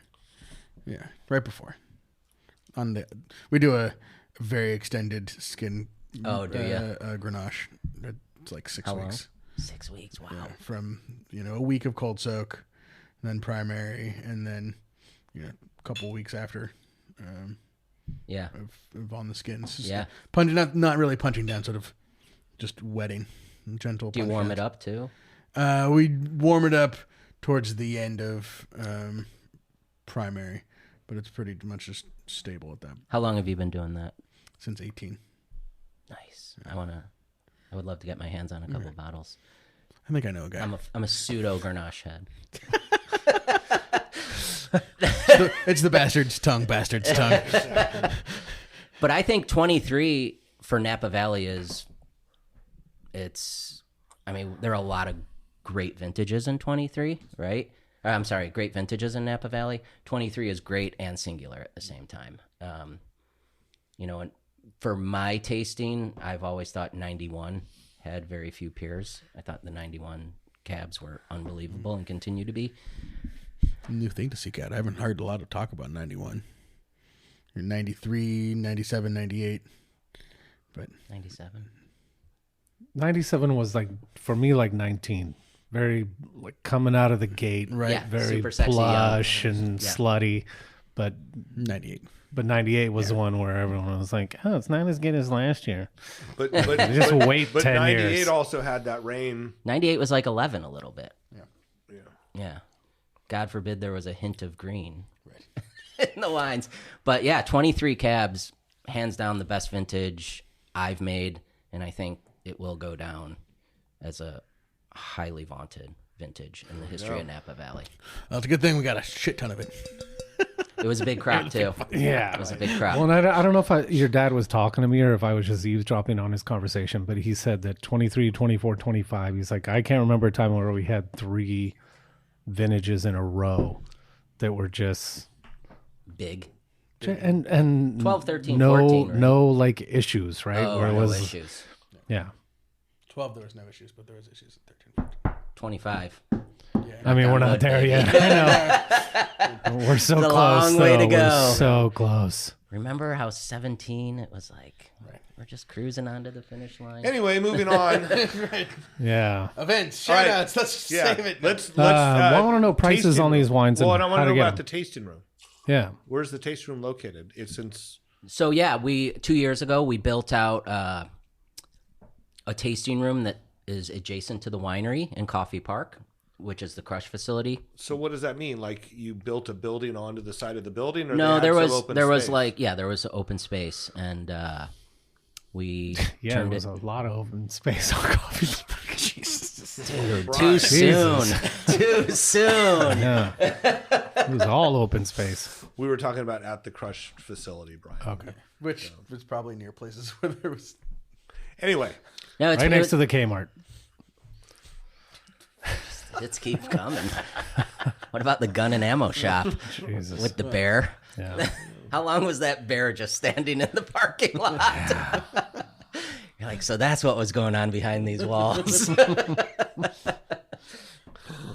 wow. Anyway, so let's talk about your tasting room. Yeah, so we have we started receiving people about 2 years ago. Beth does so Beth has this fantastic career in the wine industry on her own, doing hospitality and national sales. And in 2023, she quit her job and came on full-time Argot. She had always played a role in it for sure. But as of 2023, she's full on with Argot, and she does all of our national sales, and she does all the hospitality. So if you come to see us in Coffee Park, 3358 Coffee Lane, she will be the one hosting you. Reservations. It's reservation only. Yep. It's just us, so we don't staff it, and we have 2 kids, so we have to make accommodations. Work around some preschool schedules and daycare How old are the and kids? gymnastics. And The kids are 4 and 8, and I'd be lying if I didn't say that they have sat on the couch during many a tastings on their iPads or doing Legos. Brian's over there going, God, I wish Sam's kid would just sit on the couch while there's tastings going on here. Instead of ordering me around. And ordering you around and taking over. Yeah. That's fantastic. Can I pour you guys one more wine? Sure. So speaking of 23, Oh, this is okay. 23 Napa Cab. Cool. Which we bottled these a little under 2 weeks ago now, and we are in 3 vineyards in Napa Valley. We are in Sage Ridge, as I mentioned earlier, out behind Lake Hennessy. We are in Leonardini Vineyard in St. Helena, which is owned by the Whitehall Lane folks, and then we are in Bonnie's Vineyard in Oakville. Bonnie's being having the history of Silver Oak behind it. So Justin and Bonnie Meyer raised their family on this plot right behind Groth. And as I understand it, they owned all the land from Skellinger Lane down past Oakville Cross. And it was Justin and Bonnie that sold Denny Groth his property, and Silver Oak developed their property, and they kept this one. And so this is where they raised their kids. And Got the pour. Finally got a real pour. We can start the show now. Oh, shit. hit record.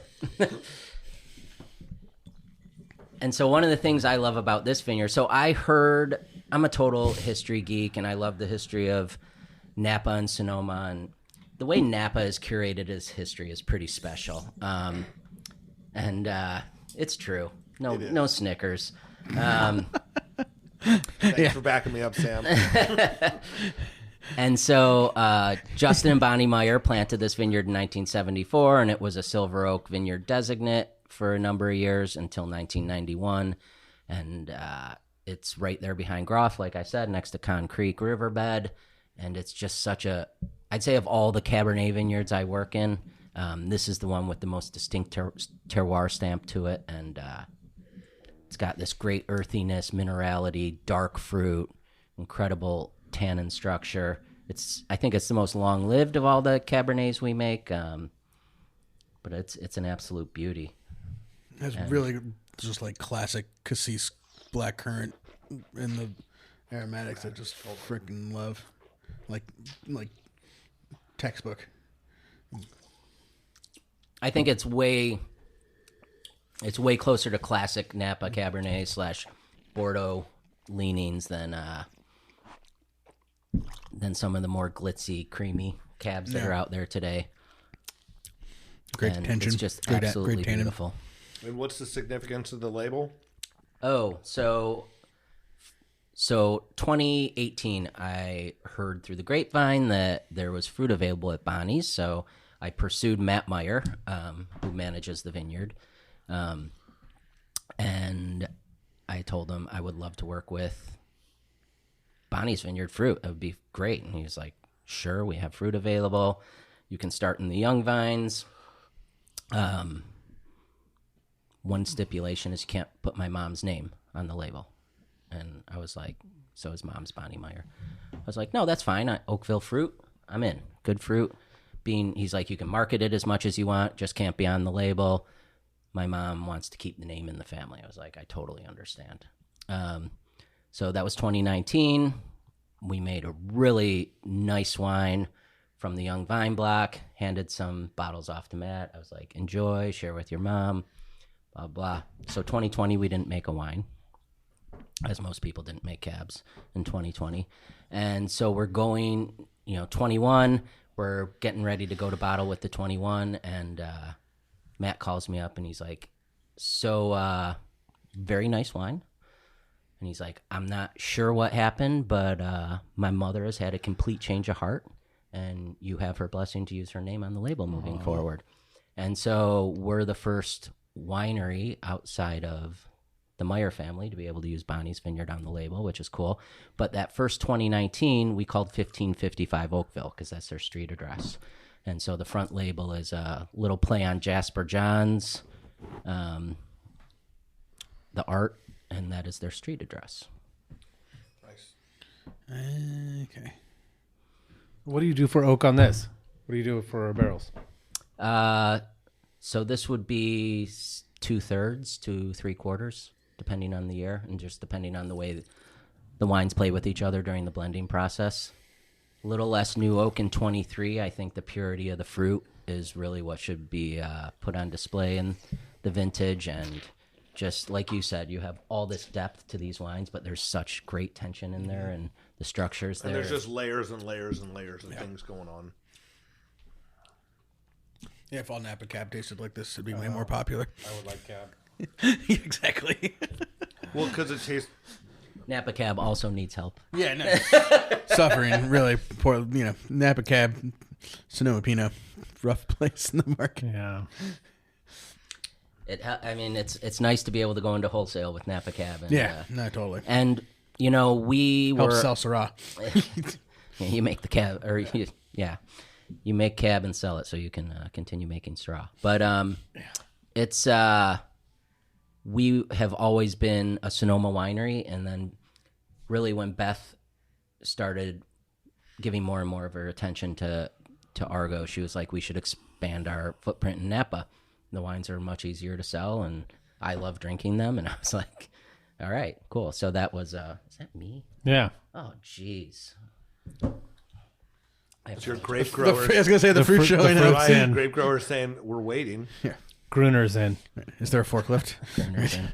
Is there a forklift driver? Is there a forklift driver? Yeah, so now 50% of the portfolio is Napa Cab. Shit. And Wow. it's good not to start with Napa Cab.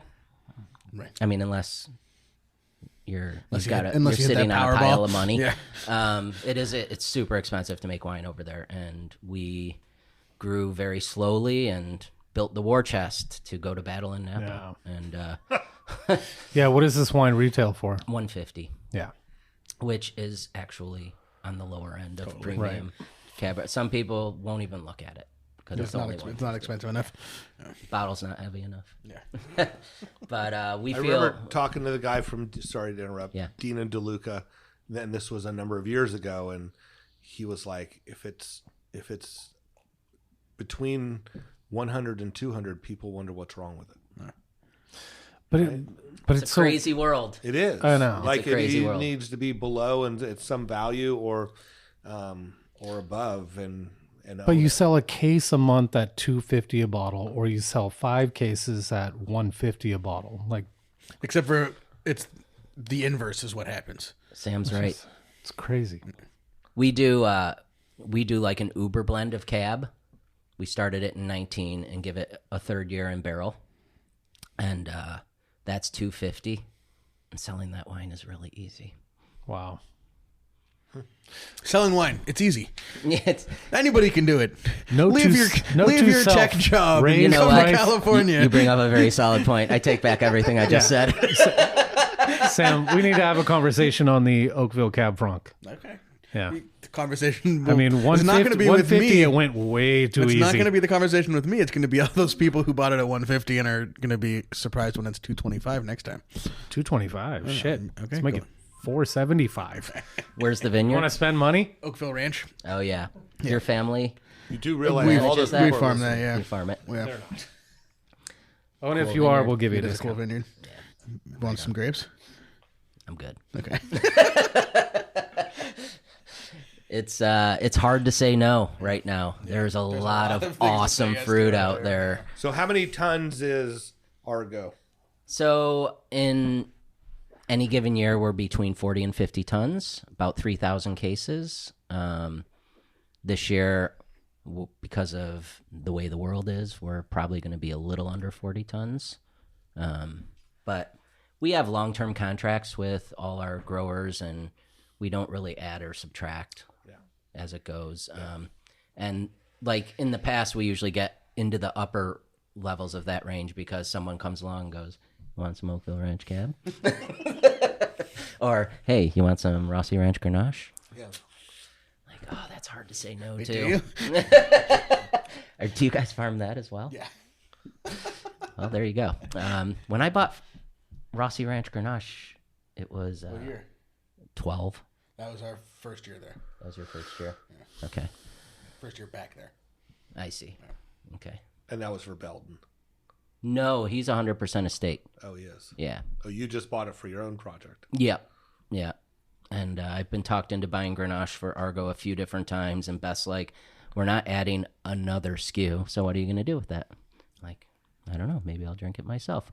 But Sell it on the Winemakers podcast. yeah, for a couple years, I had a project.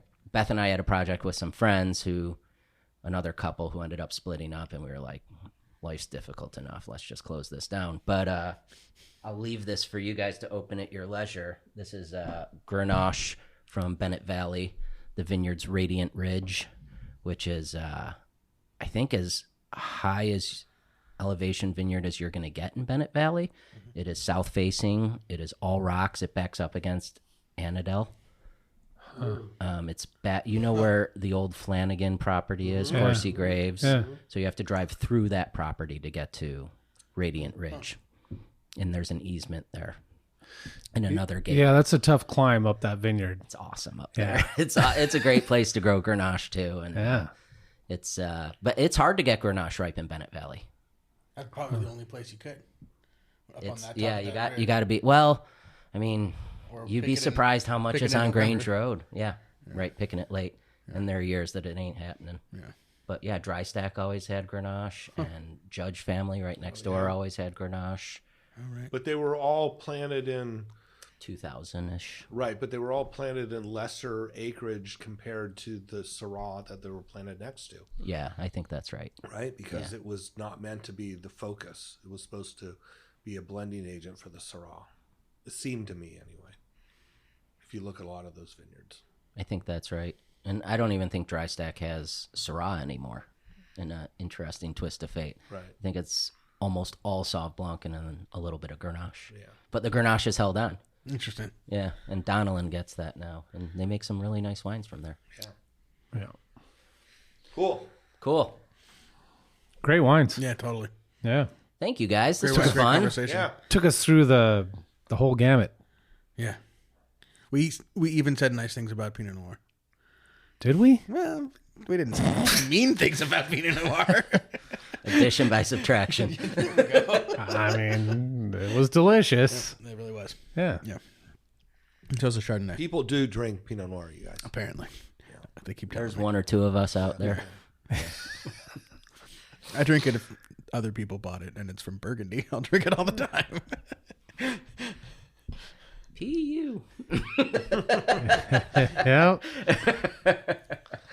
The key, other people bought it. OPP, other people's Pinot, right?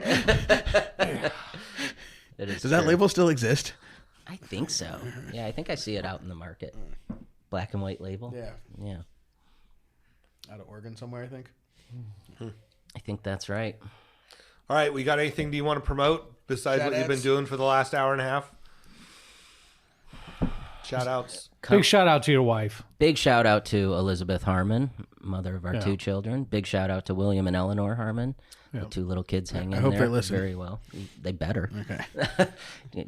Well, we need the numbers, man. All we need to do is say Legos, and my son will listen. They got iPads. But yeah, come on out to the tasting room. And for those of you listening out of state, come to California. And if people can't come to the tasting room, if people live locally and they just want to buy the wine or don't live So locally you and can just want to buy the wine. find our wines at Bottle Barn. Cool. Barry has always been a great supporter. Bottle Barn, the biggest little wine shop in America. I love that place. It really is. It's the best game in town, that's for sure. Yep. I wonder how much of their revenue is straight from people in the industry. 85%. Right? It's got to be a huge number. It's got to be a huge number. Barry, run those numbers and get back to us. He doesn't have to run them. He knows. He knows. They're starting to do social media now too, where they got these cool little like stories that they're posting. I don't know who took over, but it's cute. You don't think that's Barry? No. Very sure listens. not. Careful, guys. No, Depletions. Hey, shout out Barry.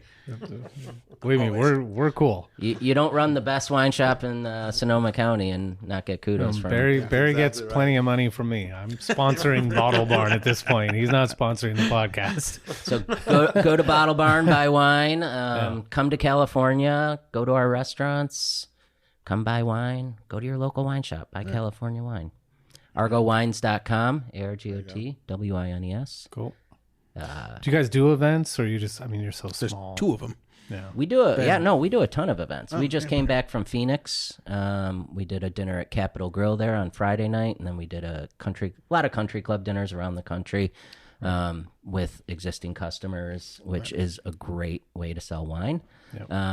And we visit all our markets as often as we can, which when you're in 17 markets is And have two kids at home. a lot of road work. But locally, we don't do that many events because generally when we're here, we're bottling or picking grapes or going to music recitals. Gymnastics. Yeah. Soccer practice. Exactly. But yeah, we love it. We live a very blessed life, and as you guys all know, You did it. Sonoma County is an incredible place.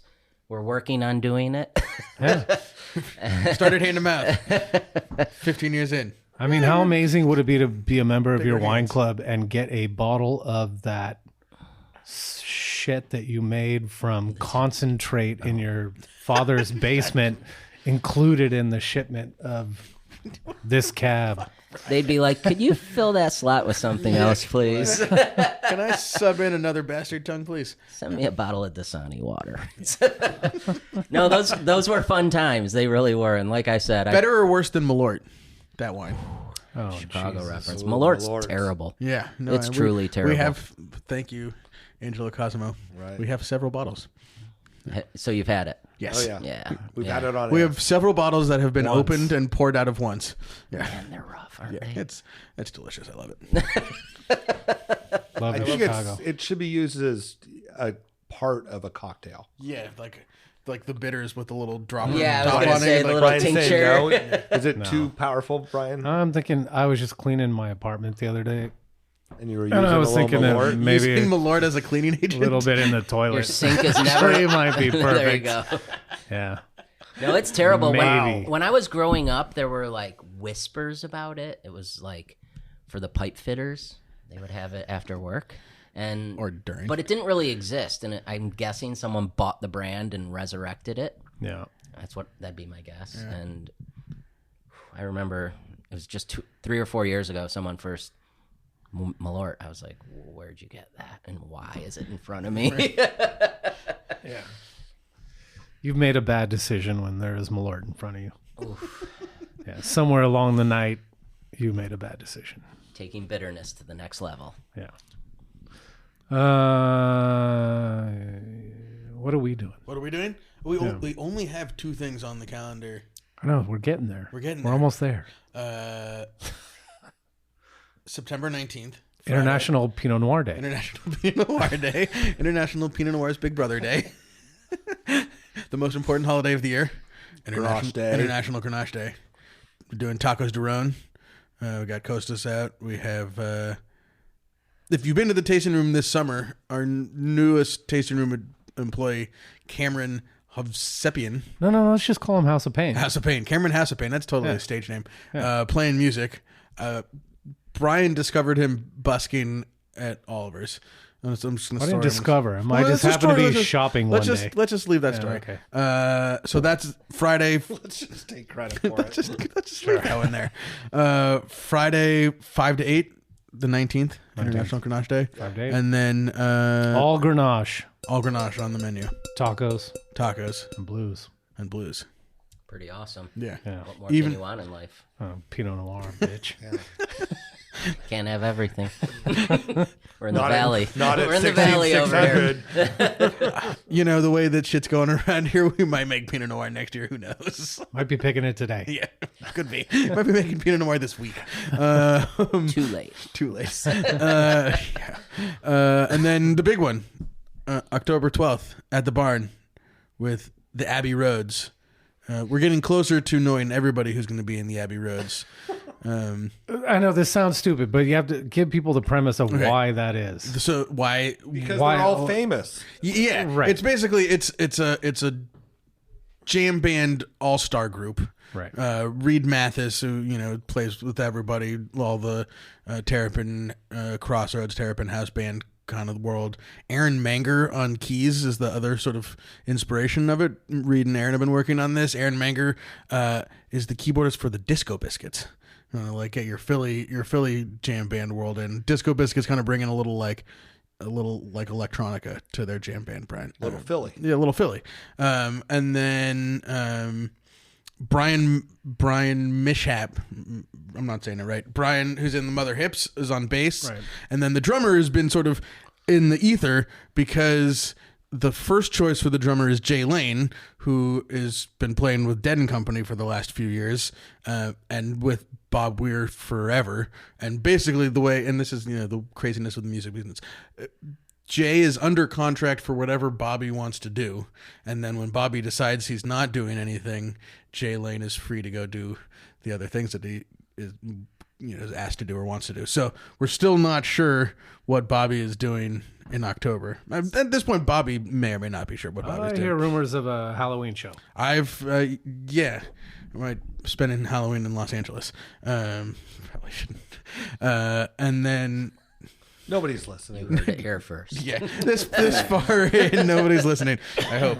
Hopefully they come out with it between now and then. Yeah. So if it's not Jay Lane, it'll probably be Johnny Kimmock, who's Steve Kimmock's son, playing drums. And what they're doing is they're taking Abbey Road and reimagining it with jamming out Abbey Road. So the Abbey Roads. Right. And the opener is this phenom, Bella Rain and Friends, who Brian and I have been posting Bella Rain stories because she shreds. Yeah. Like 18 years old, basically taught herself how to play guitar during COVID. Yeah. And now is, we're getting her now because she'll be playing in stadiums in 5 years. Valley Swim Club doing food. Tickets are on sale. I'll even send out a link. If you're a wine club member, a Phil sent me member, you probably are going to get a text message with a promo code. Yeah. And it's going to be a great show. From Sam, or possibly Sam. Well, your phone will convince you that it's from Sam, whether or not it is, and then it'll like automatically save it, and then you'll try and text me, and you'll actually text Jasmine, which I have done in the past. Right. I'm like, right. Sam, I'm going to be late, and then Jasmine's like, that's the fucking red chirp. Right. And this is where? This is at a great question. This is at the Denmark Street Barn. So out on Denmark Street, in the middle of a vineyard, big lawn, big barn. It's a great venue for a show. And it's the big anniversary harvest party. So it's, actually August was 10 years since we opened the tasting house. 2005 was the first vintage that we called something 16600. Did you just have lunch delivered? Jasmine did. Oh. But I think we should take a peek. Yeah, what do we get for lunch? Sure, hopefully there's something gluten-free. Yeah. Right. And then 20 Wow, this has been a 20 really. We need help. Send help. I don't know what it is. Come to our party on October 12th. It'll be great. We're going to have a lot of fun, and so it is going to sell out. It's so I really encourage people, get tickets now. I'm thinking about quitting the day before so I can just go to the show. And then see if Sam will hire me back the day after. Probably hire you at about 4:30 on the day of. Yeah. Right, no, you're missing the point. Get in the tank. You're missing the point is that I do not want to work that day. But are there tickets for the 19th event, for the International Grenache Day event, or is that come and go? No, that there's tickets. Basically, you pay like a tasting fee unless you're a member, in which case you pay nothing. Got it. Right. So join, and it'll be $350 to come to that event. That's girl math, by the way, in case you didn't catch on to that. Yeah, you might want to check with your wife on that one, or not. Yeah. Or not. GTC symposium going on January 20th, 21st. Yep. I was just texting with a friend of the pod, Hawk Waka Waka, about her keynote, and It's going to be awesome. Yeah. And there's all kinds of this event from the first time we went to Concord was just you and I, and MJ met us there or something. Yeah. From the first time we went to it in Concord, which wasn't even that long ago, to what it is going to be in 2026 is like freaking light years. Yeah, So. and I just talked to Dusty Estes, who's also another speaker, key, yeah. And she's like, I'm trying to figure out what I should talk about. And so she's still trying to bacon. Yeah, totally. You don't need to whisper that one. I'm going to let her know that you said that. The public have spoken. Right, exactly. Yeah. And bring some with you. Yeah, please. The best times at the old Zazu. Yeah. Incredible. Well, the first time, we're getting way off topic. She did one of the best charcuterie pairings for me when I was at Flanagan one time tasting wine. Oh, is that right? And she was up there, and so we ate a bunch of charcuterie and cheese, and then did a little tour of the vineyard, drinking Syrah. Yeah. The Syrahs from up there were amazing. Awesome. Bart, Sonoma Valley Vintners and Growers Last Association. weekend of September, Vintage Festival tickets are still on sale. There's tickets for the charitable dinner on Friday night, and then tickets for Saturday night's Tasting in the Barracks is going quickly. Cool. So get your tickets. It will sell out also. Do you want to talk about the thing going on with Three Sticks where they're doing like a... the Spritz challenge. Spritz challenge? Yeah. The Summer of Spritz. Summer of Spritz. That's on Thursday night at Three Sticks. I'm not really quite clear. Have restaurants paired with wineries, or are restaurants doing their own spritzes? I don't know. You're on the board. Palm is included. All I know is when he loves to throw me under the bus on that. When I saw the Instagram post last night, I was like, "Oh, this looks like fun." And then I saw it was $100 per person to go drink spritzes, and I was like, "Oh, That's 4 spritzes. You'd be wasted. 4 spritzes at the Four Seasons in Aruba." I think it's a little bit more than that, but I'll have Robin give you a call, so that way you, as being in hospitality, you can help share the word. Anytime Robin reaches out to me, it's a good day. Okay. Come right. Spritz. I will be at the Spritz, and then I think it's time we need to say goodnight. You guys aren't gonna catch it tonight. Off the rails, but we had a good time at all road train at this point. Tonight, hopefully Bart's down. We're going to Hella Shannon at Cadet Bar. If you're still listening to this point, right, 10% off your next order of Argot. You're probably having marital issues. Please do not subscribe, do not review, and don't tell anyone about this show. Just buy some Argot wine. Thanks, guys. We'll see you next week. Thank you, gentlemen. Right on.